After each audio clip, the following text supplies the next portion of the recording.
मुहर्रम का दिन करबला के इतिहास में वो बिंदु है जहां से इमाम हुसैन अस्सा के काफिले का पड़ाव शुरू हुआ और जुल्म के सामने अडिग रहने का वह सफर आरंभ हुआ जिसने आने वाली सदियों को इंसानियत और हक परस्ती का पाठ पढ़ाया। एक मुहर्रम के दिन की प्रमुख घटनाएं और उसका महत्व इस प्रकार है। 1 मुहर्रम, करबला में आमद। इमाम हुसैन अस्सा और उनका काफिला जिसमें उनके परिवार के सदस्य और वफादार साथी शामिल थे 1 मुहर्रम हिजरी 61 को नैनवा नामक स्थान पर पहुंचा जिसे आज करबला के नाम से जाना जाता है। जमीन का चुनाव। ऐतिहासिक विवरणों के अनुसार जब इमाम अस्सा इस स्थान पर पहुंचे तो उन्होंने अपने काफिले के लिए जगह का चयन किया। इमाम अस्सा ने यहाँ के जमीन के मालिक से वो जमीन खरीदी और उसे उसी जगह रहने वाले लोगों को वक्फ कर दिया इस शर्त पर कि वे आने वाले मुसाफिरों की मेहमाननवाजी करेंगे। तंबुओं की स्थापना। इमाम हुसैन अस्सा ने अपने काफिले के लिए तंबू लगवाने का आदेश दिया। इसी दिन से इमाम अस्सा ने यह स्पष्ट कर दिया था कि वे यहाँ से आगे नहीं बढ़ेंगे और जो होना है वो इसी पवित्र भूमि पर होगा।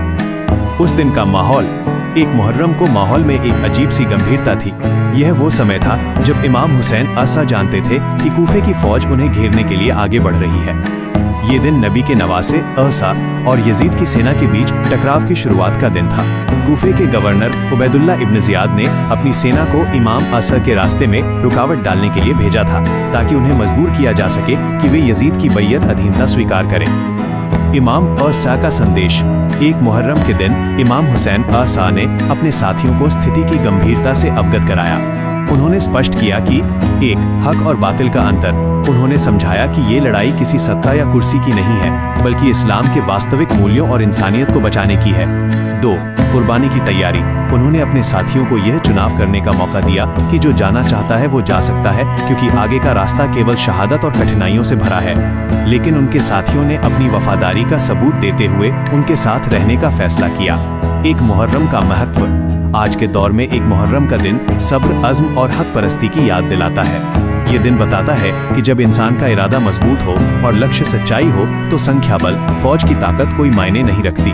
करबला की यह शुरुआत दरअसल उस महान बलिदान का आगाज थी जो 10 मुहर्रम आशूरा को अपनी पूर्णता पर पहुंची, जहां इमाम हुसैन अस्सा ने अपना सब कुछ कुर्बान कर दिया ताकि इंसानियत जिंदा रह सके।